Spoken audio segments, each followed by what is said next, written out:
계속 이어서 강의 진행하도록 하겠습니다. 자, 미국은 전국 청소년 사법 네트워크라는 어떤 텍사스 공공정책재단이 2001년부터 2010년 사이 청소년 수감자 수 변화 추이를 조사한 내용이 이제 되겠습니다. 그 내용을 우리가 살펴보면 미국 청소년 수감자의 청소년 수는 2000년에 한 10만 8,802명 정도 정점에 달한 후에 2010년에 하반기에 한 6만 6,322명으로 39%가 이제 감소한 것으로 나타났다라고 우리가 이제 통계에서 이제 보고요. 자, 2001년을 기점으로 해서 정부가 커뮤니티 기반의 다른 어떤 징벌 또는 대안 프로그램을 제공하고 청소년들이 사소한 어떤 범죄로 이 시설에 수감되는 일이 없도록 정책을 변경하는 사례가 늘어나면서 청소년 수감자 수가 감소한 거로 분석이 됐다라고 말씀을 드립니다. 그래서 실질적으로 보면 모든 것들이 그 범죄 청소년들에 대해서 어떤 면에서 보면 그 수감을 하고 뭐 이렇게만 해서 되는 그 어떤 그 줄일 수 있다라고 보는 건 아니다라는 거잖아요. 수가 줄어든 것은 시설에 수감되는 일이 없다, 이 정책 사례를 변경했다라는 것으로 이제 대해서 대비하고 있습니다. 그래서 이런 것들을 통해서 이제 그 외국의 어떤 청소년 정책을 이야기하고 있습니다. 자, 그렇게 된다 그러면 이제 그 미국의 청소년 야외 활동 장려를 들 수 있는데 2015년 2월 19일에 이 버락 오바마 대통령은 2016년에 국립공원관리청을 설립을 해서 100주년을 앞두고 미국 아동과 이 청소년들의 야외 활동을 지원하는 에브리 키드 인 언 파크 이 사업을 추진했다고 합니다. 그러면 이건 뭐냐면 모든 아동과 청소년들에게 전국 각지의 어떤 국립공원, 그 다음에 미국의 어떤 고유의 뛰어난 이 자연 환경에 방문해서 즐길 수 있는 이 기회를 제공하기 위해서 2001년부터 2016년까지 이제 전국의 어떤 모든 4학년 학생 그리고 그 가족들에게 국가가 관리하는 자연 및 역사 유적지에 입장할 수 있는 이 패스가 무료로 제공되기 이제 시작했다라는 것입니다. 그래서 정책을 통해서 이제 우리가 청소년들이 다양한 어떤 그런 수련 활동을 통해서 그다음에 어떤 그런 그 정부의 입법 활동을 통해서 이런 것들이 청소년들에게 직접적으로 다가갈 수 있는 이런 어떤 정책들이 무엇보다도 좀 필요하지 않나 이렇게 생각을 해봅니다. 그래서 이 수감자 수의 어떤 그런 그 여러 가지 어떤 증거를 해서 이제 비교한 것들이 있는데 이제 그거가 이제 뭐 이거와 지나갔기 때문에 그냥 지나가도록 하겠습니다. 그래서 다음에는 이제 독일을 한번 살펴보도록 하겠습니다. 독일. 자, 독일의 연방정부 청소년 정책을 이해하는 데 있어서 핵심적인 개념은 뭐냐면 이 청소년 지원이다라는 것입니다. 그래서 독일의 청소년 지원을 위해서 다양한 청소년 관련 프로젝트와 이를 실현하기 위한 토대로 작동하는 어떤 청소년 정책들은 뭐냐면 아동 청소년 지원법에 근거한다라는 것입니다. 그래서 여기에서는 그 독일의 어떤 그 독일의 정부의 그 청소년 정책 지원 구조와 관련해서 우선 연방공화국의 독일의 어떤 국가 최고 행정기구로서 연방정부는 어떻게 돼요? 청소년 정책과 관련해서 이제 여러 가지 어떤 특징을 가지고 있는데 그 특징을 세 가지를 우리가 이제 먼저 한번 살펴보면 첫 번째는 뭐냐면 독일 연방정부는 아동과 청소년 지원법에 근거해서 각주 정부를 총괄하는 청소년 지원의 이 장려와 고무의 역할을 담당하고 있다라고 보고 있고요. 두 번째는 독일 연방정부는 아동과 청소년 지원법에 따라서 청소년 전문가로 구성된 연방청소년자문위원회를 위해서 청소년 지원의 근본 문제 해결을 위해서 이 자문을 받게 한다라는 것이고요. 세 번째는 각 주의 정부는 임기 동안 연방정부의 아동 청소년 보고서를 작성해서 연방의회와 상원에 이제 제출을 한다라고 되어 있습니다. 그래서 이 독일의 독일의 어떤 청소년 조직에 이제 우리가 이제 기본 골격을 우리가 이제 살펴보면 어떤 것이 있느냐라고 이제 우리가 보면은 자, 독일의 청소년 이 지원법의 기본 골격은 뭐냐면 자, 아동과 이 청소년 지원법에 정하고 있지만 그 이외의 상세한 사항들은 어떻게 돼요? 각 주의 관련 법규에서 이 보충적으로 다뤄지고 있다라고 보고 있다는 것입니다. 그리고 또 다른 법적 근거들은 뭐냐면 주자치단체 법령에서 다루고 있는데 이 어떤 면에서는 법적 근거에서는 청소년 정책 업무에서 실질적인 어떤 실천적 기능을 가지고 있는 청소년 정책청과 청소년 지원 특별위원회의 어떤 가제와 조직을 규정하고 있다라고 우리가 볼 수 있다는 것입니다. 그래서 이 연방법은 청소년 지원 특별위원회와 행정관청으로 전국에서 청소년청이 구성되도록 정하여서 자치단체 행정관청의 다른 영역과 구별되게 하고 있다라고 우리가 볼 수 있다는 겁니다. 그래서 이 독일의 아동이나 청소년 정책의 큰 특징은 뭐냐면 자, 아동 청소년은 물론 가족 및 노인 정책을 관할하는 부처인 가족, 노인, 여성, 청소년부가 존재한다는 겁니다. 그게 뭐냐 하면 독일은 이 아동과 청소년 정책의 큰 특징은 아동 청소년은 물론 이 가족과 노인 정책을 관할하는 정책인데 부처인데 요거를 같이 묶어서 여기에서 이렇게 다 하고 있다라고 우리가 보고 있다는 거죠. 그래서 여기서 독일의 중앙정부인 가족이나 그 다음에 어떤 그런 아동 정책이나 그 다음에 어떤 청소년 정책은 여기에서 보면 여성 정책 및 가족 정책과 연관시킨다는 점을 알 수 있다는 겁니다. 그래서 뭐 다른 유럽 국가에서는 아동이라든지 이런 청소년 관련 업무를 교육부나 혹은 사회복지부에서 담당하고 있는 것과 비교해 보면 독일만이 가진 어떤 독특한 특성이다라고 우리가 볼 수 있다라고 할 수 있습니다. 그래서 독일의 어떤 그런 연방 정부의 주요 정책적 이런 내용을 살펴보면 먼저 중앙정부인 어떤 가족, 노인, 여성, 청소년부에는 크게 3개 아동 권리, 그다음에 아동 청소년 보호, 그다음에 통합, 그다음에 간용과 민주주의, 참여의 5개 영역으로 나눠서 이제 이런 것들을 이제 우리가 시행하고 있다라고 이제 보고 있다는 겁니다. 그래서 그 세부 정책을 우리가 이제 한번 살펴보면 다시 이제 그 청소년 복지, 그다음에 범죄 극우주의, 외국인 적대 행위 예방, 그다음에 아동 청소년 보호와 폭력 보호, 그다음에 사회 통합, 연방 아동 청소년 계획 지원 및 학교 밖 청소년 활동, 그다음에 사교 집단과 사이코 집단 관리, 그다음에 아동 청소년 지원, 그다음에 아동 보육 관리,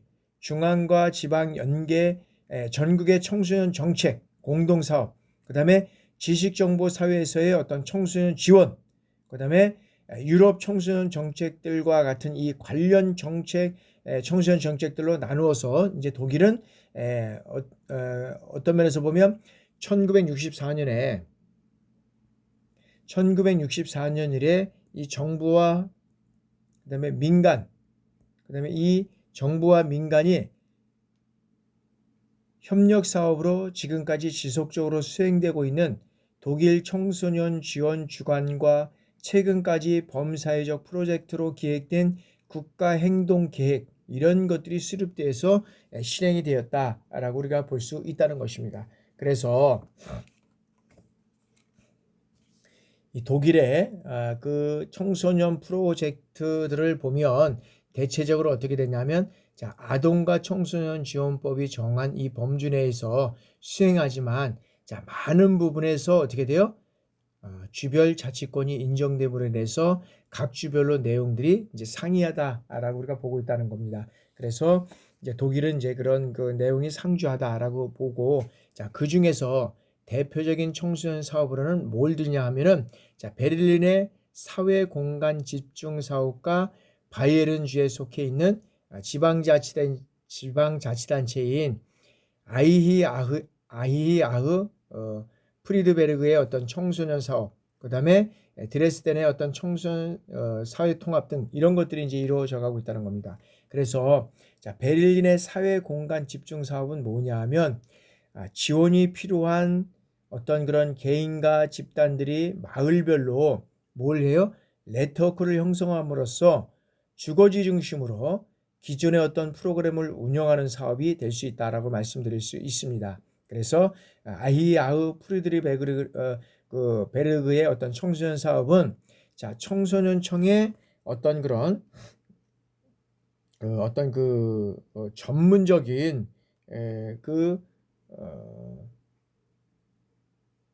청소년의 어떤 전문 인력이 그 청소년을 상담하거나 돌보는 일과, 그 다음에 학교와 연계된 이러한 다양한 교육적 워크숍, 그 다음에 워크숍과 강연, 이런 코스 등을 수행하는 것이 이제 이것이 될 수 있다라고 말씀드릴 수 있습니다. 그래서 뿐만 아니라 아이아흐 프리드베르그 이 청소년은 이 어떤 면에서는 이 프로젝트를 통해서 청소년 문제를 예방하기 위한 노력을 기울이고 있는데, 이 프로젝트는 청소년 관련 기관에서 워크숍이나 부모 강연, 교사 보수 교육, 그 다음에 체험 교육적 사례, 이런 것들을 통해서 청소년들을 하여금 어떻게 돼요?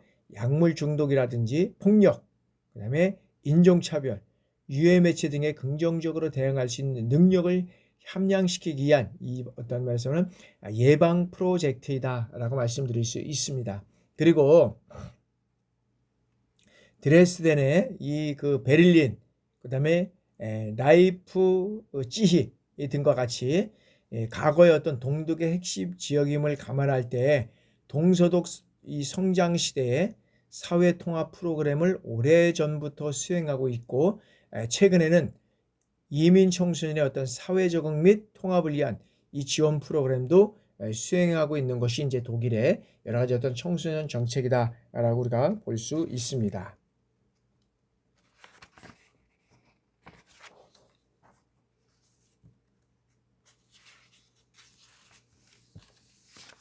자, 다음에는 이제 일본의 청소년 정책을 우리가 살펴보도록 하겠습니다. 자, 일본의 청소년 정책은 청소년의 일반적 특성에 따라서 기본적 방향을 설정하고 있다라고 우리가 볼 수 있습니다. 그래서 일본 청소년들의 일반적 어떤 그 특성을 살펴보면, 자, 개성이 풍부하다는 것과, 그리고 이 개성을 대단히 중시한다는 점, 그리고 제시된 일에 대해서 확실히 수행하는 능력이 뛰어나다는 점입니다. 그래서 자신의 가치를 인정받을 경우에는 열심히 노력하는 부지런함을 가지고 있다는 점이 있는 거죠. 그래서 자, 이 긍정적인 측면과 이제 부정적인 측면을 우리가 살펴볼 수 있는데, 자, 긍정적인 측면을 보면, 자, 지적되고 이제 긍정적인 측면으로는 뭐냐 하면 이 개성, 즉 참을성이 없고 어떤 면에서는 친구와도 깊게 사귀지 못한다는 점,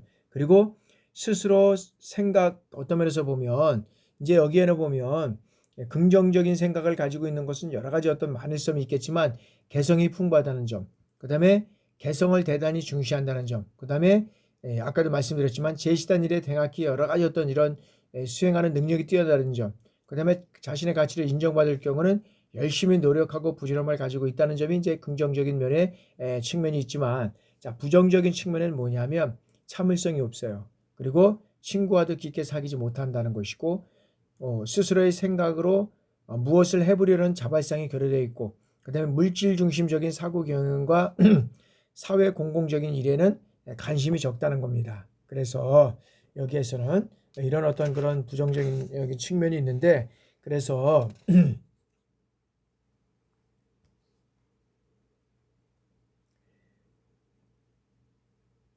일본의 어떤 그런 청소년 육성 정책의 어떤 기본적인 방향은 뭐냐 하면 고령화, 고령화, 그 다음에 여기에서 보면 국제화, 그 다음에 정부화, 이런 것들이 사회 변화가 진전되는 가운데 창조적인 활력 있는 사회를 만들어 나가기 위해서 주체적인 대응하는 어떤 자질과 의욕을 가진 활력이 충만한 청소년 육성에 두고 있다라고 우리가 볼 수 있다는 것입니다. 그래서 일본의 어떤 그런 청소년 정책은 5가지의 특징을 가지고 있는데 하나하나 이런 어떤 특징을 살펴보도록 하겠습니다. 자, 첫 번째는 청소년 정책의 어떤 종합적이고 그다음에 체계적인 추진을 위해서 조직의 정비와 중장기 계획이 어떤 면에서는 마련을 들 수 있다라고 보는데, 자, 일본의 정부는 2003년 6월보다 적극적인 청소년 정책 추진을 위해서 내각의 즉 총리 대신을 위원장을 하고 각 부서의 장관을 구성하는 어떤 면에서는 청소년 육성 추진 어떤 본부를 설치하고 있다라고 우리가 봅니다. 그래서 2006년 6월에는 이러한 청소년들을 비행 또는 범죄로부터 보호하기 위해서 청소년 안전이라든지 안심 추진 계획을 통해서 비행이라든지 범죄로부터 아동의 보호를 마련하고, 그다음에 2006년 12월에는 청소년들의 커리어 교육을 강화하기 위해서 이 커리어 교육 추진 계획을 마련해서 추진 중에 있다라고 우리가 볼 수 있습니다. 자, 둘째는 정책 대상인 청소년의 연령을 유아기에서부터 성인기 이전 단계까지 매우 어떤 폭넓게 선정함으로써 청소년 정책을 보호, 지원, 육성, 개발 등 다양한 관점에서 이제 접근이 이루어지고 있다. 그래서 먼저 유아기에서는 어떻게 돼요?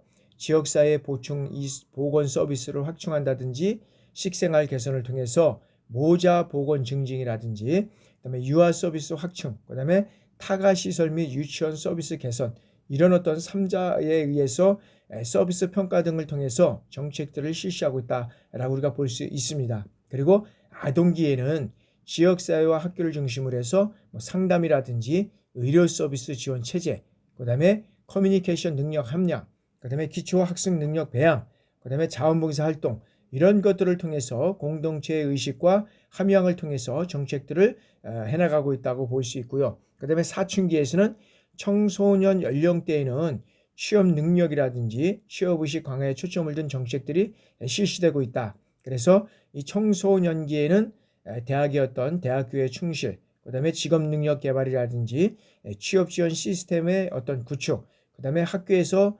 노동시장으로서의 안정적인 이행을 위해서 이런 어떤 제도적 지원을 마련해서 청소년 정책의 어떤 결정 과정에 있어서 청소년들의 적극적인 참여라든지 정책들, 이런 것들이 이루어져 가고 있다라고 이제 우리가 보고 있다는 거죠.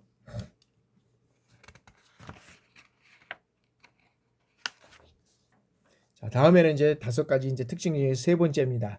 자, 청소년 정책을 문제 사항별로 설정함으로써 정책 과정 및 대상을 명확하게 설정해서 이러한 과정을 통해서 정책을 효과성 있게 높일 수 있다라고 보고 있다는 겁니다. 자, 문제 사항의 내용으로는 먼저 학습 장애, 어떤 학습 장애와 주의력 결핍, 그다음에 가행 행동 장애 등과 같은 이 문제로 인해서 정상적인 학교 생활이 곤란한 이 청소년에 대한 어떤 지원이라든지, 그다음에 부모의 이혼으로 인해서 심리적으로 경제적으로 어려움을 겪고 있는 청소년이 있다면 그런 청소년에 대한 어떤 지원을 해줘야 되는데, 그냥 지원을 해주면 안 되잖아요.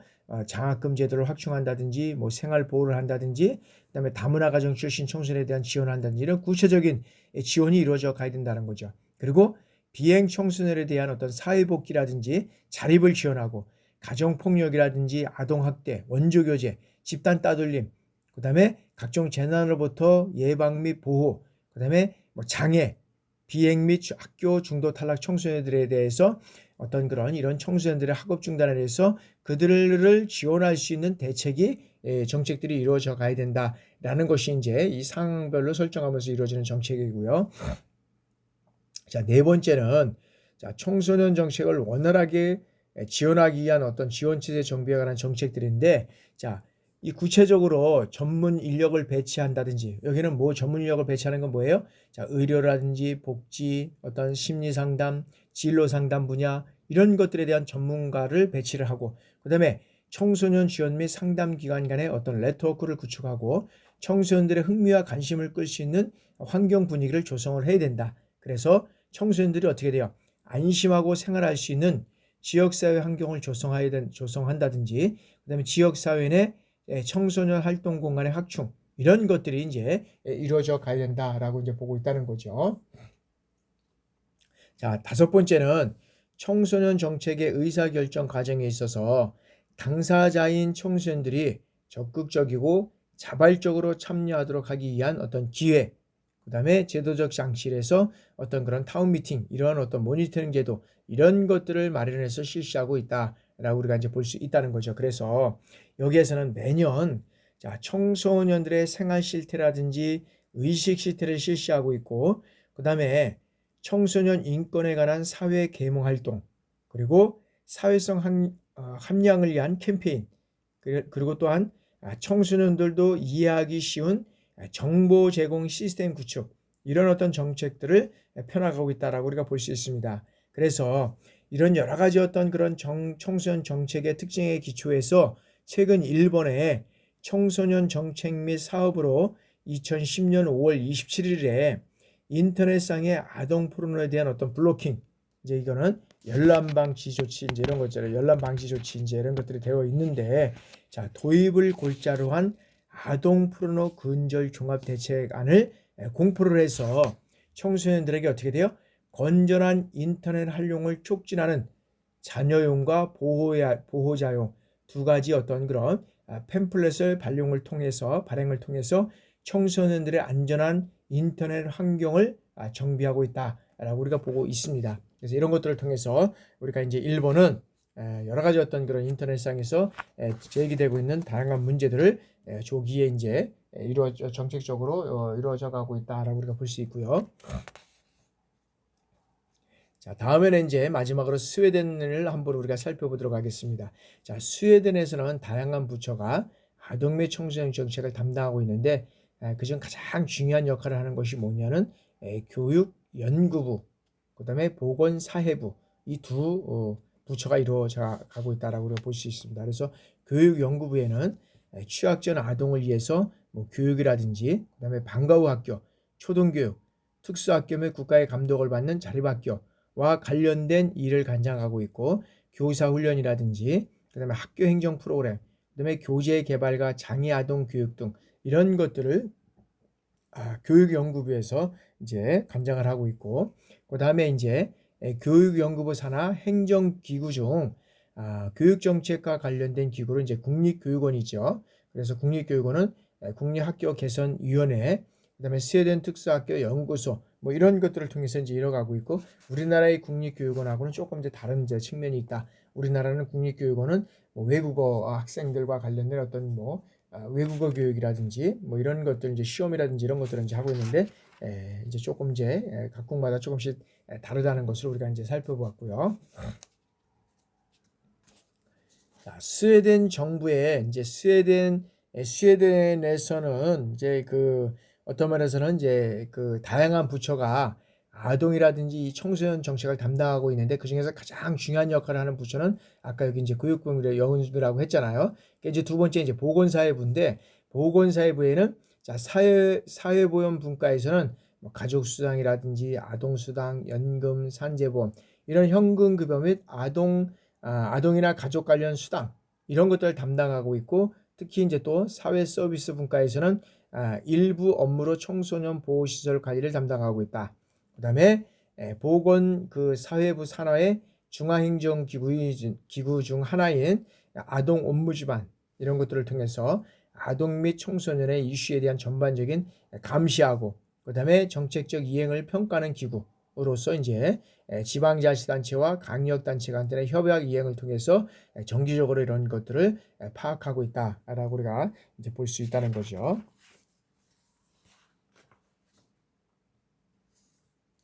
다음에는 이제 이 스웨덴 정부의 어떤 그런 청소년 정책에는 모든 공공 서비스의 계획 수립 단계에서 중요한 이제 출발점이 되어야 할 이제 원칙이 있는데, 그 원칙으로는 자원, 권리, 독립과 자립, 그다음에 다양성, 이런 어떤 네 가지 원칙이 있다.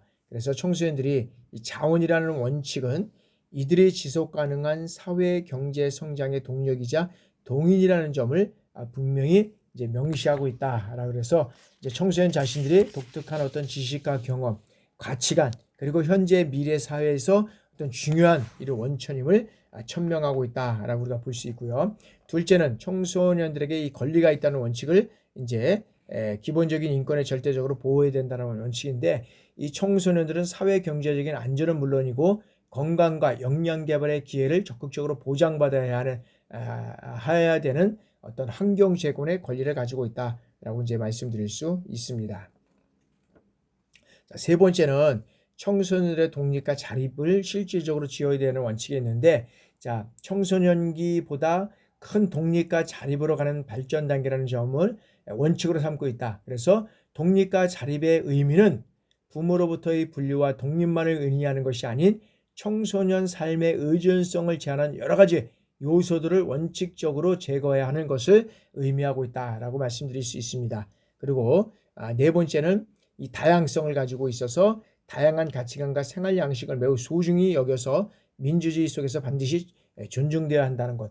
그래서 청소년들은 성인으로 만들어낸 틀 안에서 맞추어지는 존재가 아니고 그들의 상황과 여건은 어떻게 돼요?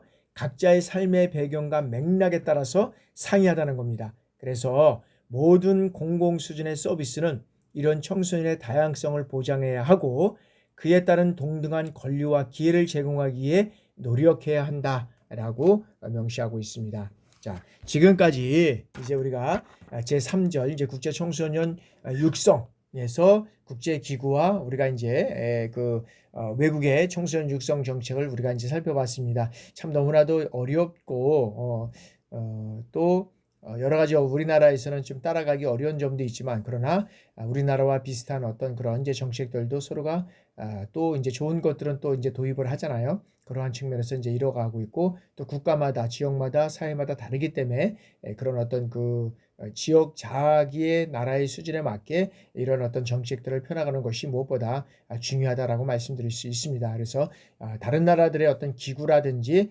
정책, 청소년 정책이 이렇게 진행되고 있다라고 해서 우리가 여러분들이 한번 살펴보시면 될 것 같습니다. 여러분들 지금까지 또 강의 들으냐고 수고 많으셨습니다. 감사합니다.